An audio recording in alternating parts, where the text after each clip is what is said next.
Magandang umaga po mga ka-Mama Bells dyan.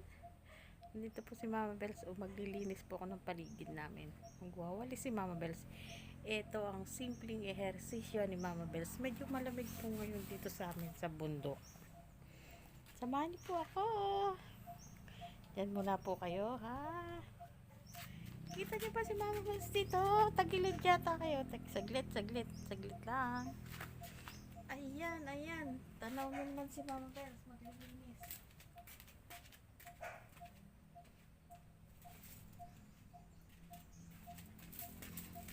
Dala na natin ang ating mahiwagang equipment. Ito ang ginagamit ni Mama Bells para mag-exercise. Walis. Ang walis. Mahiwagang walis ni Mama Bells.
May walis lang si Mama Bells dito sa gilid po. Linis ko lang yun ang tagiliran niya. Medyo. Mga sapatos natin dyan na tinanggal sa loob ng bahay. Mga hindi na ginagamit andyan. Oh. Ilalagay pa yun sa garbage bag.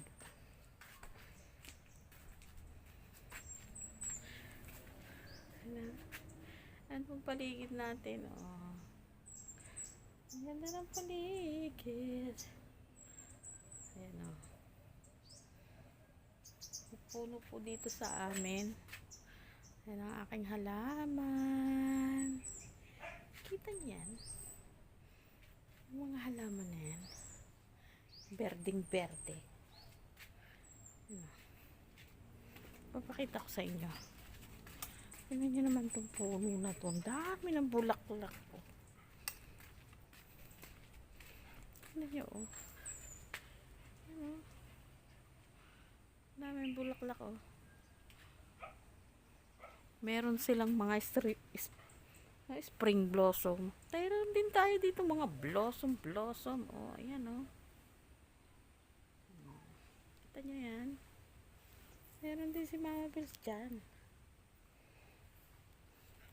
Akay si Mutmut. Iyak ng iyak pag ganyan.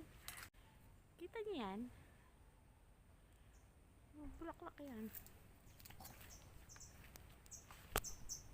Ay, sorry naman. Umaalog-alog kayo. Mama Bells talaga eh. Ang likot eh. Pakalikot talaga. Sobrang likot. Ito yung tambayan ko dito. Ayusin ko pa to eh. Bukas, Sabado.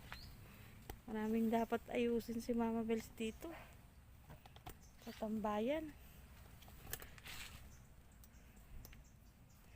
Tutulungan naman ako ni Papa para sa pag-aayos dito sa tambayan. Medyo mainit ngayon din eh sa lugar na rin. Kasi paparito yung araw. Dito nakaharap yung araw.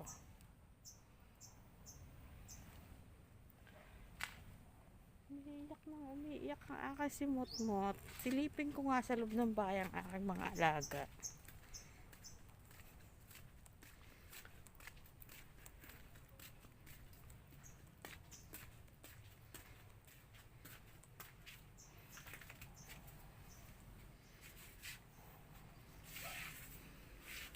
Sa lumabas ng bahay, nag-iiyakan ang mga bata.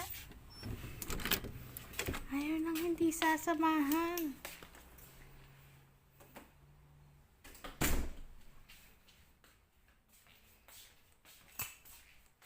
Samahan niyo po ako at aking silipin ang mga batang ito. Bakit bang ito'y ganito?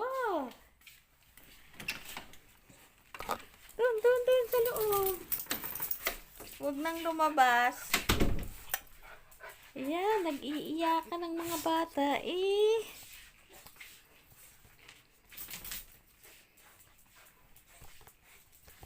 Andito po tayo sa bahay.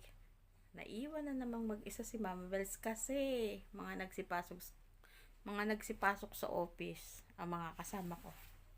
Ang mga person, si Papa nag-opisina, si Ate, si Bunso nag-opisina sila.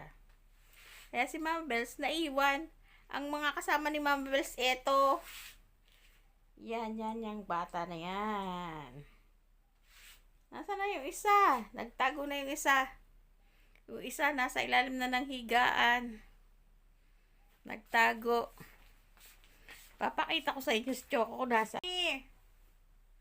Nahihiya ang bata. Nagtatago. Halika dito. Papakita kita. Papakilala kita sa kanila. Ito po si Motmot. Ayan, akyat na si baby. Ito po si Choco. Ito po si Choco. Ayan si Choco Bum Bum. Ito si Motmot.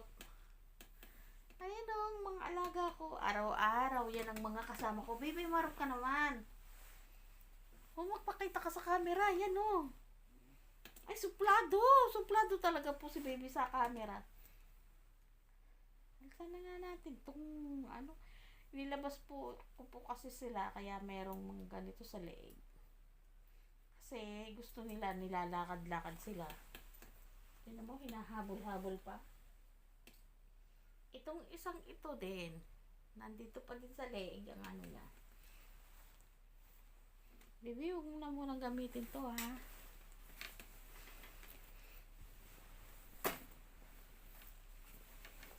Kung makakalog-kalog ka dyan, pasensya na po. Tanggalin natin yan sa leeg mo.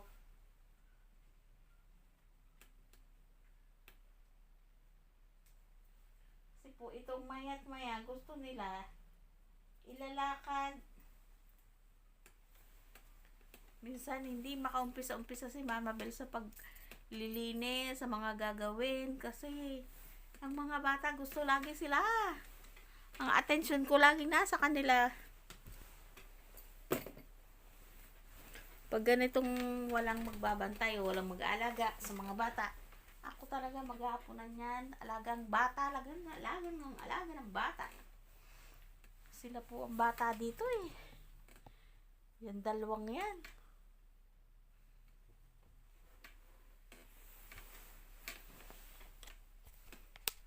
Yan. Yung mga batang iyan. Yung mga gwapo na yan. Yan.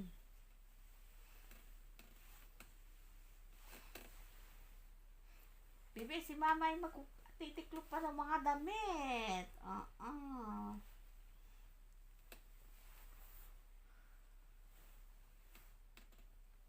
Kita niyo po itong matataba na to. Ito po ang pinakakain dito itong matataba na to, oh. Itong mga mapipintog na to, oh.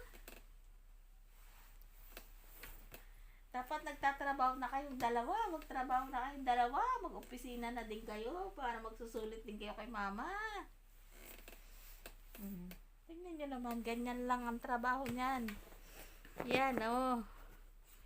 Maglaro, matulog, at maglikot.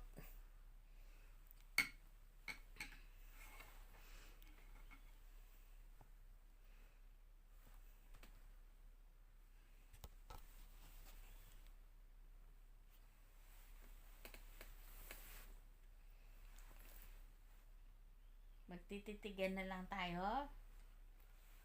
Magliligpit po kasi ako ng mga damit dun sa kwarto namin. Ang mga bata naman, sunod ng sunod. Inaakyat yung kamang aking pinagtitiklupan. Kaya hindi ko matupi-tupi ang mga damit. Pag naman ako pag naman ako nagsulod dun sa kwarto at sila'y nandito, Naiyak naman tong mabait na ito.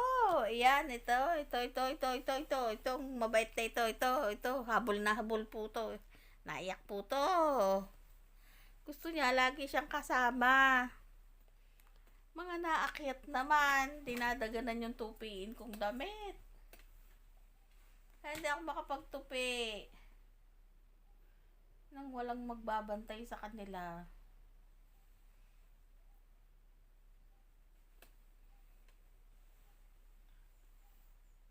Mamaya na po ulit. Si Mama Bells po ay magtutupi pa ma'am ng damit. Sasama ko na rin mamaya pagtutupi. Ay mag-aayos pa din sa aming higaan. Araw-araw yan naman ang ginagawa ni Mama Bells. Magluto. Pero madalas din, nagluluto din si Papa. Magtupi.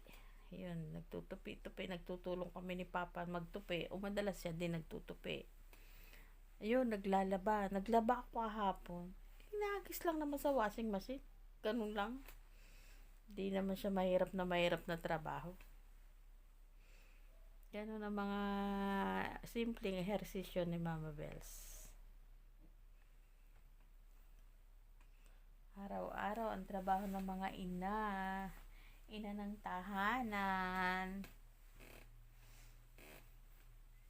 Hilot-hilot ko si baby yung pet niya kasi ang taba-taba kasi. Sabi ko mamaya na lang ulit pero nakakatuwa baga hilot-hilotin ng pet ng bata na to. Yung katawan niya ang taba-taba kasi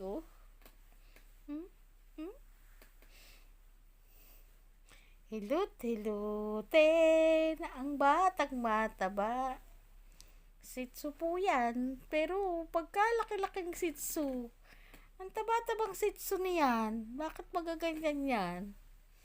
Para na yung biik.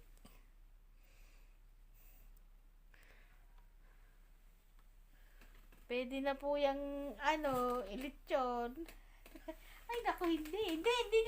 Baby, hindi lilitsunin. Huwag tumakbo si Choco ka na nga. Totoo. Baby, hindi naman lilitsunin. Kunyari lang naman. Bibiro lang si Mama. Sobra ka. Akala nga totoong lilitsunin ng malis sa tabi ko. Anong hinahanap mo? Hindi ka lalabas. Matutulog kayong dalawa.